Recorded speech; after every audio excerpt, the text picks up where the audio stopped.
Beginilah kondisi Sekolah Dasar Negeri Ciasmara 5, Desa Purwabakti, Kecamatan Pamijahan, Kabupaten Bogor, yang merupakan daerah yang terdampak gempa yang terjadi di Kabupaten Sukabumi pada Selasa sore kemarin. Terlihat beberapa lantai yang ada di sekolah ini mengalami retak-retak dan plafon ruang kelas yang ambrol. Takut terjadi gempa susulan, aktivitas kegiatan belajar mengajar di sekolah ini terpaksa harus dipulangkan lebih awal, lantaran pihak sekolah merasa khawatir akan terjadi gempa susulan. Sudah pada pulang, sekitar jam 1 lah pulangnya.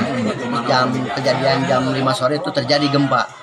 Ini udah kesekian kalinya terjadi gempa di sini. Untuk saat ini aktivitas belajar mengajar gimana? Terganggu nggak? Alhamdulillah, cuman ada rasa kekhawatiran, makanya dipulangkan lebih awal. Biasanya jam 1 atau jam setengah 1, karena ada kekhawatiran, ya lebih baik dipulangkan. Sempat ngerasain gempa nggak di sini? Rasa Gimana? Takut nggak? takut. Terus kan pasca gempa kan sekolah lagi nih. Gimana nih? Pas sekolah was-was nggak nih? Was-was. Kenapa was-was? Takut gempa susulan. Oh gitu. Emang sekolahnya rusak karena gempa, bagian apa aja sih yang rusak? Atapnya. Pihak sekolah berharap agar pemerintah daerah setempat bisa segera memperbaiki kerusakan yang ada agar nantinya aktivitas kegiatan belajar mengajar yang ada dapat berjalan normal kembali. Dari Pamijahan, Kabupaten Bogor, Mande Jajar melaporkan.